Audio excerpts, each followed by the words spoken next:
내년에 치루어질 대한민국 대통령을 뽑는 선거가 아직까지는 많은 날짜가 있는 것 같습니다만은 사실 정치권에서는 선거가 이미 시작된 것 같습니다.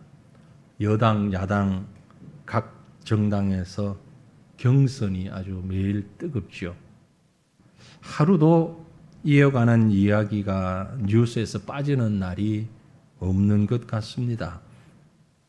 경선이라고 하는 것은 각 정당에서 자기 당을 대표할 대표 선수를 이제 내보내기 위하여서 예선전을 치르는 그런 과정이죠. 여러분 가운데는 정치에 별 관심이 없다 그러면서 이런 뉴스가 나오면 아예 채널을 돌려버리거나 아니면 무관심 모드로 그저 머릿속을 하얗게 비워버리는 그런 분들이 많이 계실 것 같습니다. 저도 개인적으로 그렇게 깊이 따지고 정리하는 사람은 아닌데 사실 그러려고 하면 너무 복잡하고 어려워요. 그래서 그만 들리는 대로만 듣고만 있습니다. 그래도 너무 무관심한 것은 또 신자로서 바른 태도가 아닌 것 같아요. 난 정치 별 관심 없어. 신경 안 써. 그건 바른 신앙인의 자세는 분명히 아닙니다. 왜냐하면 우리는 우리의 현실적인 문제를 바로 알고 무엇보다도 그것을 위해서 기도해야 하기 때문에 그렇습니다. 관심 없어. 그런 사람 별로 기도도 안 하는 것 같으니까 어느 정도는 알고 기도해야 하죠. 바른 신앙이라고 하는 것은요, 정치에 무관심한 것이 아닙니다. 그렇다고 해서 특정 정당이나 또 어느 한편으로 기울어져서 지지하는 것도 할 수 있으면 안 했으면 좋겠습니다. 잘 안 되기도 하겠지만 가능하면 그러지 말고 객관적인 입장에서 보며 기도하는 것이 바른 신앙의 태도다. 그렇게 생각합니다. 다만 분명한 것은 성경에 어긋나는 그런 부분은 내가 지지하는 정당이거나 이념이거나 좋아하는 사람이거나 상관없이 성경의 기준을 두고 참과 거짓, 진실과 허위를 판단하는 영적 기준을 가지는 것은 너무너무 중요한 것입니다. 우리 그렇게 해야만 합니다. 아무튼 대통령 하겠다는 분들이 참 많습니다. 그죠? 네. 왜 그렇게 하고 싶을까?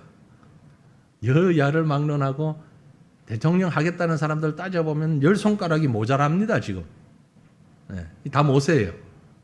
발가락까지 동원해야 될 정도입니다. 왜 이렇게 많은 사람들이 대통령 하고 싶어 할까? 각자의 변이 있겠지만 어떤 분이 페이스북에 이런 글을 올려놓은 걸 봤어요. 제가 보고 혼자서 꽤 많이 웃었습니다. 그분이 이런 글을 올려놨어요. 정말 똑똑한 사람이 정치하려고 하면서 바보가 된 사람들, 그리고 누구누구 이름을 쭉 적어놨어요. 제가 그 이름을 다 얘기하면 큰일 나겠죠. 그 사람 개인의 의견이니까. 근데 표현이 재미있잖아요. 정말 똑똑한 사람인데 정치하면서 바보가 된 사람들. 그 말은 아마 이분들이 정치하지 않고 자기 분야나 다른 분야의 일을 했다면 정말 존경받고 똑똑하고 대단한 인물일 텐데 왜 하필 정치판에 들어가서 바보처럼 사나? 이런 의미가 있겠지요. 물론 그분의 개인적인 생각이겠지만 대통령은 물론이고 정치하려고 하는 분들 이렇게 보면 대다수가 물론 그렇지 않은 분도 있겠죠. 왜 하려고 할까? 맛을 들여가지고 그 맛을 잊지 못해서 그럽니다. 무슨 맛요? 권력 맛, 권세의 맛. 아주 오래전입니다만 제가 부목사로 있을 때 함께 있던 교회에 그때만 해도 저보다 젊은 분인데 국회의원을 4번 떨어졌어요. 국회의원 선거에 4번 떨어졌는데도 집사님 이제 그만하지요. 제가 또 하겠대. 5번째 또 할 거래요. 준비해야 된대요. 야, 참 대단하다. 20대부터 시작해가지고 계속해서 그래서 정치가 아편이다라는 옛 어른들의 말이 참 실감이 났습니다. 권세 그 매력을 놓칠 못하는 거예요. 오죽 권세가 좋았으면 우리말에 이런 말이 있더라고요. 어사 덕분에 큰 기침한다. 이해가 되십니까? 한번 생각해 봅니다. 권세. 그 가운데 정말 최고의 권세는 어떤 것일까? 무엇일까? 돈을 마음대로 쓸 수 있는 힘. 좋겠지요? 사람을 마음대로 부릴 수 있고 내가 원하는데 내가 원하는 사람을 기용할 수 있는 힘. 이것도 대단하지요. 요즘 한참 얘기하는 땅을 내 마음대로 쓸 수 있는 활용할 수 있는 힘. 그것도 대단할 것 같아요. 근데 말입니다. 그 어떤 권세보다 정말 힘있고 대단한 권세가 있습니다. 뭔 줄 아십니까? 죄 사하는 권세입니다. 죄 사하는 권세. 물론 세상에서도 아주 약간이긴 하지만 이런 권세가 아주 없는 건 아닙니다. 합법적으로 우리나라에도 대통령에게 특별 사면권이라는 게 있습니다. 감옥에 있는 사람도 대통령이 원하면 불러내고 죄를 다 용서해 줄 수 있는 그런 권한이 있습니다. 특별 사면권이죠. 대통령 고유 권한입니다. 그런데 사실은 말이 고유 권한이지 대통령이라고 그걸 지금 마음대로 할 수 있는 건 아니잖아요. 이 당 저 당 눈치 봐야 되고 국민들 정서 생각해야 되고 상황 생각해야 되고 이런저런 조건 갖추어야 하고 그렇게 본다면 특별한 권세도 아닌데 그럼에도 불구하고 이 세상에서 볼 수 있는 아주 특별한 권세 중에 하나이기도 합니다. 하지만 오늘 우리가 생각하려고 하는 이 권세는요, 유한한 세상의 권세가 아닌 무한하고 완전하고 영원한 권세입니다. 바로 죄 사함의 권세지요. 이런 엄청난 절대 권세를 가진 분이 있습니다. 누굽니까? 바로 예수 그리스도이십니다. 오늘 우리가 읽은 본문 말씀을 보면요, 갈릴리 지역의 가버나움이라고 하는 동네에서 있었던 사건입니다. 예수님이 그곳에 오셨고 수많은 사람들이 몰려들었습니다. 구름대같이 몰려왔어요. 그 중에 한 중풍병자를 사람들이 들것에 싣고 왔습니다. 근데 너무 사람들이 많아서 가까이 갈 수가 없어요. 같은 사건을 기록한 복음서에 마태복음에서 읽었습니다만 마가복음과 누가복음에 같은 사건을 기록한 병행구 마가복음 2장이나 누가복음 5장에 보면 이 중풍병자의 친구로 보이는 사람들이 도저히 예수님 앞에 이 친구를 데리고 갈 수가 없으니까 옥상으로 지붕으로 올라가서 지붕을 뜯고 들것에 눕혀서 이 들것을 줄을 달아서 예수님 앞으로 내려서 예수님 앞에까지 가게 한 그런 사건입니다. 그런데 마태는 그런 구체적인 부분들은 뺐어요. 기록하면서 들것을 가지고 친구들이 지붕을 뜯어내고 이런 부분을 뺐어요. 왜 그랬을까? 복음서를 기록하는 사람마다 자기가 얘기하고자 하는 포커스가 있어요. 그 핵심적인 면을 얘기하기 위해서 부수적이라고 생각되는 부분들을 빼버렸던 겁니다. 그럼 마태가 이 사건을 기록하면서 핵심이라고 생각했던 것이 무엇일까? 바로 죄 사함의 권세, 이걸 얘기하고 싶었던 것이지요. 예수님은 육체적인 질병뿐만이 아니라 실제 이 중풍병자는 친구들의 도움을 받아서 그 질병을 고침받았습니다.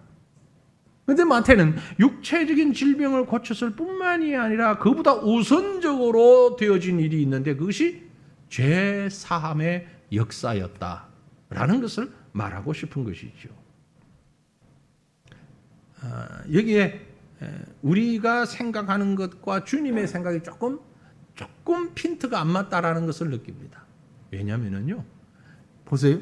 친구들이 이 병자를 데리고 지붕까지 뜯어가면서 예수님 앞에 내렸습니다. 이유는 목적은 뭐겠습니까? 고쳐주십시오.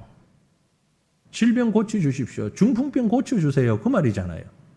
근데 주님은 뭐라고 선포하셨습니까? 내 죄 사함을 받았느니라. 아니 지금 죄 사하든 그건 나중 일이고 병부터 고쳐달라니까요. 주님은요. 아니 그건 나중에 하고 죄 사함이 먼저다. 서로의 지금 핀트가 안 맞는 거지요. 우리가 신앙생활 할 때도 이럴 때 있습니다. 예수를 잘 믿는데 신앙생활 잘 하는데 주님과 우리가 이 포인트가 조금씩 안 맞는 듯하게 느껴질 때가 있어요. 사실은 그걸 맞추는 게 우리 영원한 숙제입니다. 신앙생활의 숙제예요. 왜 안 맞을까요? 한마디로 우리가 예수님을 잘 모르는 거예요. 아니 나 아는데 내 예수 믿은 지 지금 수십 년 되는데 나 모태신앙인데 나 예수님 잘 아는데 알지요. 근데 잘 모르는 거예요. 50년 부부 생활을 한 부부가 아유 나 제 양반 속에 뭐가 있는지 잘 모르겠어. 똑같은 거예요. 모르진 않잖아요. 다 알잖아요. 근데 잘 모르는 게 있어요. 우리가 예수님을 잘 알아야 됩니다. 어떤 분인지. 사랑하는 성도 여러분, 주님을 아시기를 바랍니다. 어떤 예수님인지. 오늘 그 부분을 조금 말씀드리고 싶습니다. 특별히 주님이 가지신 권세에 대해서 좀 얘기를 해보고 싶습니다. 우리가 다 압니다. 하지만 주님이 어떤 분인지, 어떤 권세를 가진 분인지를 보다 더 정확하게 할 필요가 있습니다. 그래야 주님과 우리의 포인트가 맞기 때문에 그렇습니다. 자, 그러면 예수님은 어떤 분이십니까? 그분은요, 통치자의 권세를 가지신 분이십니다. 우리 예수님은, 저와 여러분이 믿는 예수님은 통치자의 권세를 가지신 분이십니다. 이 통치자의 권세라고 하는 것은 단순히 사람들 중에 어떤 임금이나 정치적인 혹은 군중을 인도하는 리더로서의 어떤 통치를 말하는 게 아닙니다. 창조주로서의 통치자입니다. 통치권이에요. 천하 만물이 우리 주님으로 말미암아 창조되었고 그러기에 그 창조주이신 주님께서 가지신 통치의 권세입니다. 세상에 존재하는 모든 것들이 주님 없이 된 것이 없습니다.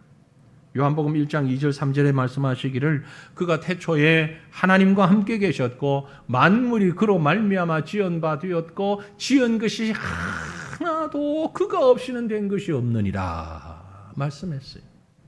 이 땅의 모든 존재는 하나님의 것이다 라는 겁니다. 특별히 이걸 좀 더 구체적으로 우리가 생각해 보면 어떤 통치권을 가지고 있느냐? 가장 먼저는요, 내 삶의 통치권을 주님이 가지고 계십니다. 나도 하나의 피조물이기 때문에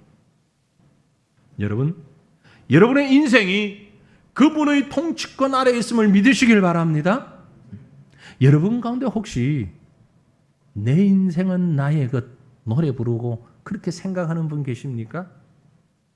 크게 잘못 생각하고 계신 겁니다. 여러분 인생은 여러분의 것이 아닙니다. 내 인생은 누구 것? 주님의 것이어야 합니다. 만약 여러분이 내 인생은 나의 것 그렇게 생각하고 계신다면 그 순간부터 여러분의 인생은 정말 힘들 거예요. 정말 고통스럽고 어려울 거예요. 왜냐면요, 우리 모두는 인생을 사는 데 있어서 전문가가 아니기 때문에 그렇습니다. 요즘 기업도 뭐 가족 간에 세습하지 않고 전문 경영인을 청빙한다 그러잖아요. 그런데 여러분 생각해 보세요. 우리 인생은 지금 다 초보자들이에요. 한 번도 살아본 적이 없는 첫 번째 사는 인생입니다. 혹시 여러분이 2번, 3번 살았다가 다시 사는 사람 계십니까? 안 계시잖아요. 그죠? 우리는 지금 살고 있는 이 인생을 처음 살아보는 아주 초보자들이에요. 그러니까 전문가한테 좀 맡기잔 말이에요. 우린 전문가가 아니에요. 인생의 전문가가 아니에요. 아니 보셨네. 나이가 몇 살인데. 아니 나이가 몇 살이든 간에 아무리 많이 살아보셨다 할지라도 사춘기 아이들은 사춘기가 처음이에요. 갱년기를 지나시는 분은 그 갱년기가 처음이에요. 네? 그렇잖아요. 아기를 낳고 키우는 엄마들이 참 사랑스러운 말로 그런 얘기하죠. 아가야 미안해, 엄마가 처음이라서 그래. 맞아요, 처음이에요. 그럼 애 둘, 셋 낳고 나면 잘하나요? 아니, 애 셋 된 엄마로서는 처음이에요. 7을 낳았어요. 8번째 낳는 것도 처음이에요. 7까지는 키워봤지만. 그죠? 아니, 이보세요. 내가 인생을 80년 살았는데, 그래, 80년 사셨는데 81년째 살아보는 건 처음이에요. 그래요, 안 그래요? 우리가 살아가는 인생은 늘 초보자예요. 비전문가라는 얘기예요. 이런 상황 가운데서 이런 나이, 요즘 몸이 왜 이렇게 찌푸둥한지 모르겠어. 나이가 먹으니까 그래. 나이 먹는 그게 초보자예요, 지금. 네? 90을 넘게 살았어요. 그래도 91는 처음이에요. 아무리 살아도 우리는 초보 인생이란 말이에요. 그래서 우리는 우리 인생을 전문가에게 맡겨야 된다는 얘기예요. 우리는 아무리 해도 초보이기 때문에. 그 전문가가 누굽니까?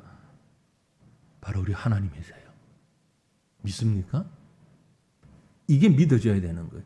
그래야 그 인생이 성공하는 인생이 되고 제대로 된 인생을 살 수 있는 거죠. 전문가의 지도를 받아서. 이사야 43장 1절로 3절 말씀을 우리 함께 읽어보십시다. 야곱아, 너를 창조하신 여호와께서 지금 말씀하시느니라. 이스라엘아, 너를 지으신 이가 말씀하시느니라. 너는 두려워하지 말라. 내가 너를 구속하였고 내가 너를 지명하여 불렀나니 너는 내 것이라. 네가 물 가운데로 지날 때에 내가 너와 함께 할 것이라. 강을 건널 때에 물이 너를 침몰하지 못할 것이며 내가 불 가운데로 지날 때에 타지도 아니할 것이요 불꽃이 너를 사르지도 못하리니 대저 나는 여호와 내 하나님이요 이스라엘의 거룩한 이요 내 구원자임이라. 아멘. 아멘. 내가 너를 구속하였고 내가 너를 지명하여 불렀나니 너는 내 것이다. 너는 내 것이다. 주님 말씀하시잖아요. 인생의 전문가 되신, 왜 전문가입니까? 만드신 분이기 때문에, 창조하신 분이기 때문에, 우리를 구속하신 분이기 때문에 그분이 전문가예요. 그래서 그분께 맡기면 되는 것입니다. 자동차가 잘 달리기 위해서는 숙달된 운전수가 필요합니다. 배가 잘 운행하기 위해서는 아주 숙달된 선장이 필요합니다. 비행기를 아주 잘 운행하기 위해서는 조종사가 필요한 거죠. 우리 인생을 잘 운행하기 위해서는 인생의 전문가가 필요한 거예요. 그분은 바로 하나님이십니다. 우리 주님은 그런 권세를 가지신 분입니다. 하나님이 내 인생의 통치자이심을 믿으시길 바랍니다. 고백하시길 바랍니다. 뿐만이 아니고 주님은 우리 가정의 통치권도 가지고 계십니다. 내 삶의 통치권뿐만이 아니라 가정도 마찬가지입니다. 여러분의 가정의 주인은 여러분 자신이 아닙니다. 죄송하지만 자녀도 여러분 가정의 주인이 아닙니다. 부모님도 아니고요. 반려견도 아니에요. 우리 가정의 주인은 우리 주님이십니다. 왜냐면요, 우리 주님이 가정을 만드셨거든요. 그래서 가정은 주님이 만드신 대로, 주님의 방법대로 그 원리를 쫓아가야 됩니다. 우리 하나님께서 천지 만물을 창조하시고 사람을 창조하시고 첫 번째 결혼 주례를 하셨어요. 신랑 아담, 신부 하와. 그리고 주례사를 뭐라고 말씀하셨습니까? 창세기 2장에 보면 이러므로 남자가 부모를 떠나 그 아내와 합하여 둘이 한 몸을 이룰지로다. 가정의 원리가 여기에 있습니다. 한 남자와 한 여자가 가정의 부모를 떠나야 됩니다. 온전히 떠난다는 얘기는 자립을 얘기하는 거예요. 온전한 영적, 경제적 생활의 자립을 얘기하는 거예요. 그래야 진정한 가정이에요. 둘이 합하여서 한 몸이 되어야 되는 거예요. 각각이 되어서는 안 됩니다. 하나가 되어야 됩니다. 이게 우리 하나님이 주신 주례사예요. 선명하게 가정의 시작과 진행의 방법과 원리를 명시해 주십니다. 이 하나님의 법대로 시작하고 하나님의 말씀대로 살아가는 그런 가정, 분명히 복된 가정입니다. 저와 여러분의 가정이 이렇게 주님의 통치를 받는 행복한 가정 되시기를 축원합니다. 뿐만이 아니고 우리나라도 통치하시는 권한을 가지고 계십니다. 세상 사람들이 그것을 인정하든 안 하든 간에 주님은 우리나라와 온 세상을 통치하는 권세를 가지고 계십니다. 마태복음 28장 18절에 말씀하셨어요. 예수께서 나와 말씀하여 이르시되 하늘과 땅의 모든 권세를 내게 주셨다. 하나님 아버지가 하늘과 땅의 모든 권세를 나에게 주셨다. 요한복음 17장 2절에 보면 아버지께서 아들에게 주신 모든 사람에게 영생을 주게 하시려고 만민을 다스리는 권세를 아들에게 주셨다. 그렇습니다. 우리 주님에게는 만민을 다스리는 권세가 있습니다. 흑인, 백인, 황인 할 것 없이 아시아, 아메리카, 아프리카 할 것 없이 모든 민족을 다스리는 권세가 우리 하나님의 손에 있습니다. 우리 주님의 손에 있어요. 세상 사람들은 주권, 나라의 주권이 국민에게 있다. 사람에게 있다. 사람이 먼저다. 그렇게 얘기를 합니다. 세상의 정치적 개념으로 볼 때는 맞습니다. 정확한 말입니다. 틀리지 않아요. 하지만 한 걸음 더 나아가서 영적인 관점에서 볼 때 이 나라의 진정한 주권과 온 세상의 권세는 사람이 아닌 하나님께 있어요. 이 사실을 고백하는 나라와 백성과 사회가 참 평안하게 되는 것입니다. 세상 만물은 주님의 권세 아래에 있습니다. 그 안에서 내 생명도 내 소유도 내 미래도 내 소망도 있는 것입니다. 그러므로 우리가 주님의 능력의 팔에 붙들려 살기만 한다면 행복한 생을, 비전 있는 생을 살 수 있는 줄 믿으시길 바랍니다. 우리 주님은 이런 권세를, 통치의 권세를 가지고 계십니다. 두 번째는 심판의 권세를 가지고 계십니다. 우리가 읽은 마태복음 9장 바로 앞에 8장을 보면 예수님께서 나병 환자를 고치셨어요. 백부장의 하인을 고쳤습니다. 베드로의 장모를 고쳤습니다. 그리고 여러 사람들의 질병을 고쳤습니다. 귀신을 쫓아내셨습니다. 풍랑을 잔잔하게 하셨습니다. 이런 일련의 사건들이 바로 마태복음 8장에 기록되어 있습니다. 그리고 9장에 와서 오늘 우리가 읽었던 본문 말씀이 기록되어 있습니다. 당시로서는 도저히 감당할 수 없는 불치병이라고 하는 중풍병을 고치셨습니다. 이 모든 일은 한마디로 세상을 다스리실 뿐만이 아니라 심판하시는 주님이라는 것을 가르쳐주고 있습니다. 하나님의 사람들을 괴롭히는 것이 바로 사탄 마귀죠. 그게 질병이든 그게 자연의 재해든 그게 어떤 상황이든 결국은 사탄 마귀가 하나님의 백성들을 괴롭히고 있는데 주님께서 그 사탄을 심판하시고 그 괴롭힘을 중단시켜 주신 것입니다. 요한복음 5장 26절에 보면 아버지께서 자기 속에 생명이 있음 같이 아들에게도 생명을 주어 그 속에 있게 하셨고 또 인자됨으로 말미암아 심판하는 권한을 주셨다고 했어요. 하나님으로부터 받은, 아버지로부터 받은 권세입니다. 권한입니다. 사탄의 세력을 심판할 수 있는 권세, 생명의 능력으로 죽음의 세력을 멸망시킬 수 있는 권세가 우리 주님께 있는 것입니다.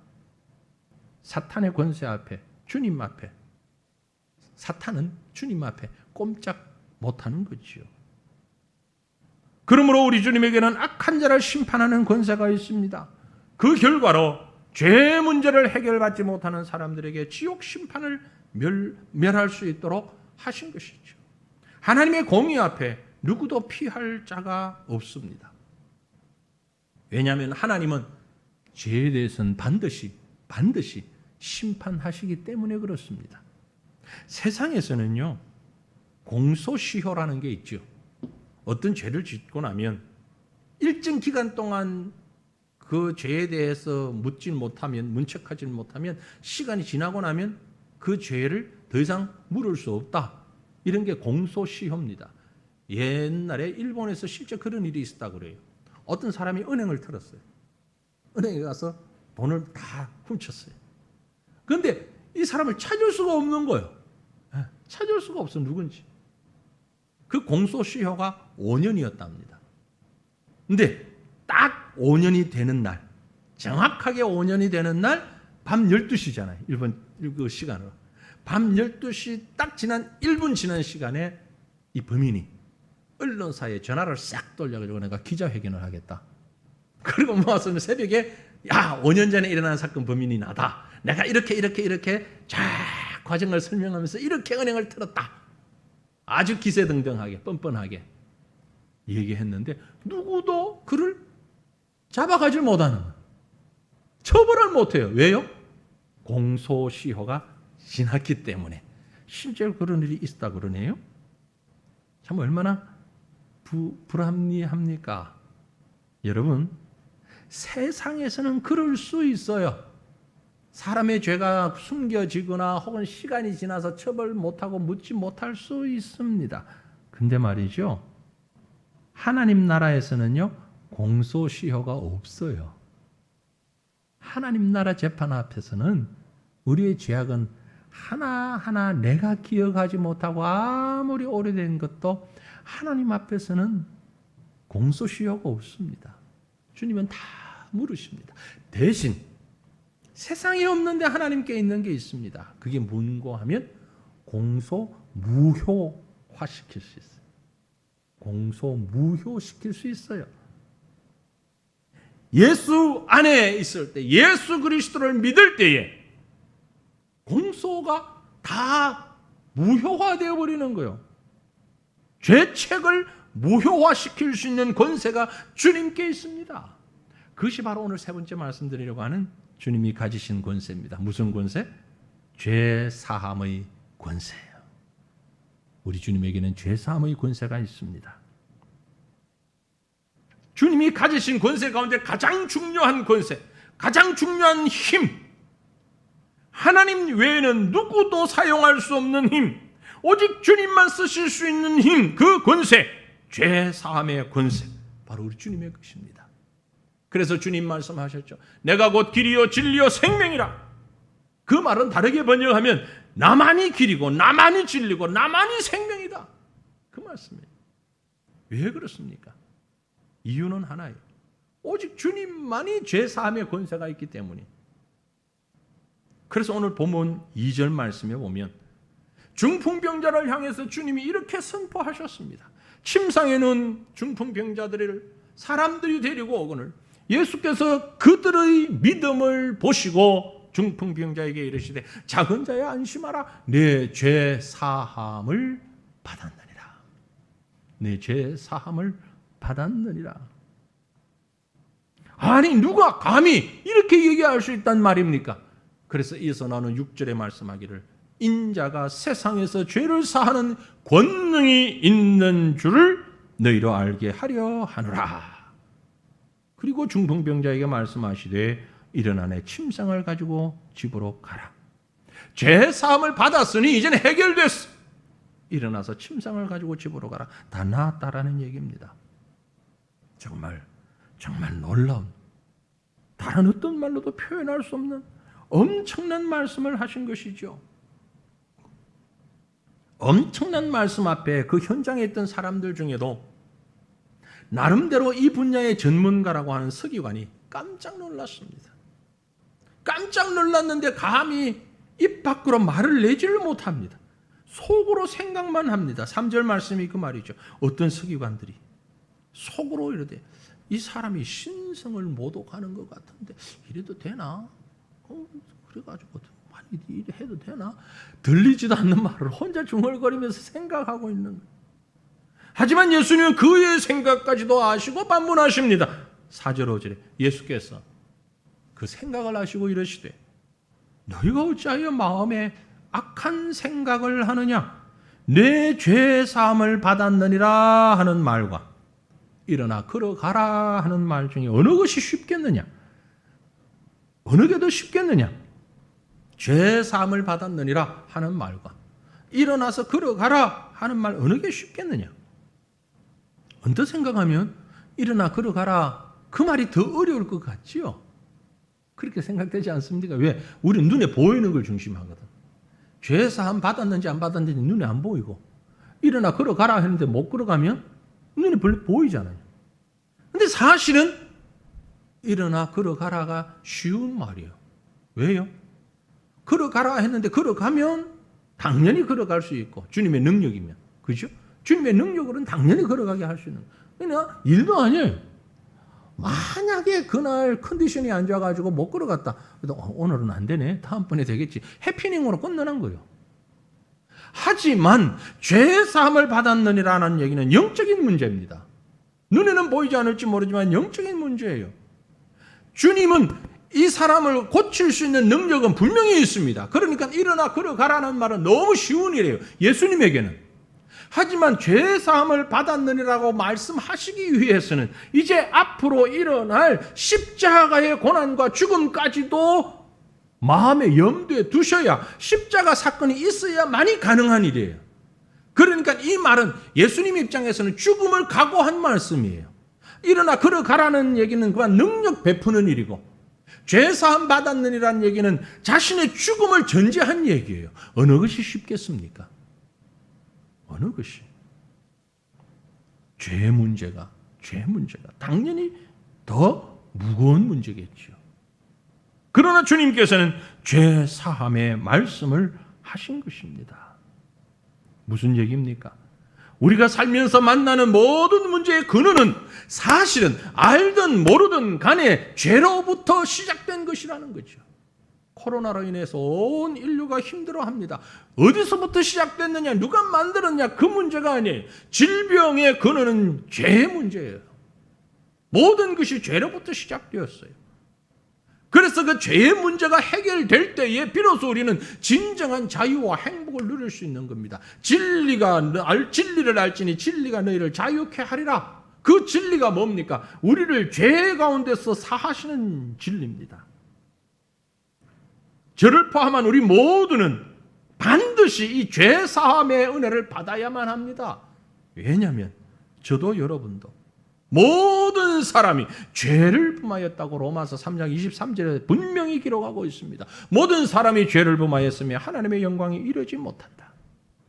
이 모든 사람 속에는 저도 여러분도 포함되어 있습니다. 그래서 죄 문제를 해결하지 않으면 계속해서 부패하고 타락하고 멸망을 향해서 갈 수밖에 없는 것입니다. 이 죄 문제를 해결하기 위해서는 반드시 거쳐야 하는 길이 있는데 그게 바로 예수를 구주로 고백하고 믿는 것입니다. 예수 그리스도를 구주로 고백하고 믿지 않으면 죄의 문제가 해결되지 아니하고, 죄의 문제가 해결되지 아니하면 그 어떤 문제도 해결할 수 없음을 말씀하고 있는 것입니다.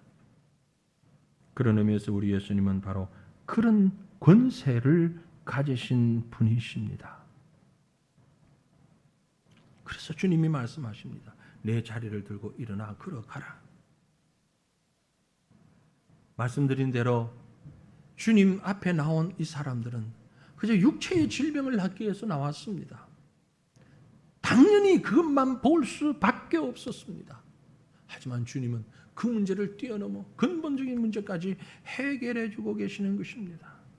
죄 용서함 받고 결국 중풍병도 해결받게 하신 것입니다. 사랑하는 성도들이여, 주님이 가지고 계신 권세는 수없이 많은 권세가 있습니다.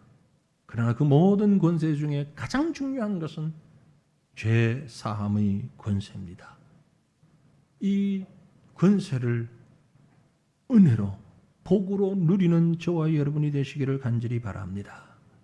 죄 문제가 해결되면 그 순간 우리 인생은 승리하는 인생, 성공적인 인생이 됩니다. 왜냐하면 죄 문제를 해결하는 것은 우리 인생의 전문가에게 위탁하는 것이기 때문에 그렇습니다. 전문가에게 위탁해 놓고 나면 염려가 없습니다. 사람들 가운데는 실수할 수 있을지 모르지만 영적인 우리 인생의 전문가 되신 주님은 결코 실수하지 아니하십니다. 자신의 생을 주님 앞에 다 맡기고 전문가에게 의지한 하나님의 일꾼의 고백이 여기에 있습니다. 로마서 8장 35절로 37절에 사도 바울의 고백이 있습니다. 로마서 8장 35절로 37절 말씀을 우리 같이 한번 읽어보지요. 누가 우리를 그리스도의 사랑에서 끊으리요? 환난이나 곤고나 박해나 기근이나 적신이나 위험이나 칼이랴 기록된 바 우리가 종일 주를 위하여 죽임을 당하게 되며 도살당할 양같이 여김을 받았나이다 함과 같으니라. 그러나 이 모든 일에 우리를 사랑하시는 이로 말미암아 우리가 넉넉히 이기느니라. 아멘. 사랑하는 성도들이여, 우리를 흠으로 때릴 수 있는 것은 그 어떤 것도 없습니다. 그리스도의 사랑에서 우리를 끊을 수 있는 것은 어떤 것도 없어요. 환난도 권고도 박해도 기근도 적신도 세상의 어떤 권세도 육체적인 어떤 어려움도 자연재해도 태풍이 불어도 해일이 일어나도 우리를 보호할 수 있는 세상에 어떤 것도 없습니다. 지진이 일어나면 이렇게 해라, 태풍이 불면 이렇게 해라, 방송에서 떠들고 전문가들이 나와서 얘기를 합니다. 그 사람들이 아는 건 그것까지예요. 그러나 완벽하게 피할 수가 없습니다. 어떻게 완벽하게 자연재해를 피할 수 있습니까? 어떻게 완벽하게 우리 인생에 불어닥치는 환난들을 피할 수 있습니까? 언제 어디서 어떤 일이 다가올지 어떻게 합니까? 우리가 처음 살아보는 인생인데. 하지만 그럼에도 불구하고 우리를 허물어 떨어지지 못하는 단단한 방어막이 있으니 바로 우리 인생의 주인 되신 예수 그리스도의 권세에 우리를 의탁하는 그것입니다. 여러분의 삶을 주님께 맡길 수 있기를 바랍니다. 이것이 믿음입니다. 이것이 신앙입니다. 우리 인생의 주도권을 주님 앞에 내려놓는 이것이 바로 믿음의 사람의 본질이어야 하는 것입니다. 그렇게 할 수 있는 자격이, 그렇게 할 수 있는 기회가 우리에게 주어졌습니다. 이게 은혜입니다. 이게 사랑입니다. 내 모든 것을 주님 앞에 내려놓을 수 있다는 것, 이보다 더 큰 은혜가 어디에 있습니까? 이보다 더 큰 사랑이 어디에 있습니까? 예수님의 권세는 내 인생을 다스리시는 권세요. 내 인생의 그 어떤 것도 나를 침범치 못하도록, 나를 넘어뜨리지 못하도록 막아주는 권세인 것입니다. 이 엄청난 권세 앞에 우리는 온전히 오롯이 붙잡혀서 우리 인생을 성공적으로 살아야 하지 않겠습니까? 사랑하는 성도들이여, 우리 주님이 가지신 권세, 생명의 권세, 내 인생의 주관자로 믿고 고백하며 그 권세 앞에 나를 내려놓음으로 말미암아 이제부터 남겨진 우리의 시간들, 우리의 생애를 초보적인 수준의 비전문가가 서툴게 운행하는 인생이 아니라 전문가의 손에 맡겨져서 참으로 값지고 참으로 복된 인생, 이 땅에서의 인생뿐만이 아니라 이 땅 이후의 영원한 생명까지 완벽하게 인도하시고 책임져 주시는 주님의 권세에 맡기는 참된 믿음의 삶을 살아가는 저와 여러분 될 수 있기를 주님의 이름으로 축원합니다. 기도하십시다. 이 시간 우리 한 마음으로 우리의 삶을 주님 앞에 의지하면서 이 말씀 기억하고, 죄 사함의 권세가 주님께 있사오니 죄 사함뿐만이 아니라 모든 것을 주님 앞에 의탁하고 맡깁니다. 주님 인도하여 주옵소서. 간절한 마음으로 주님 앞에 통성으로 기도하는 시간 갖겠습니다.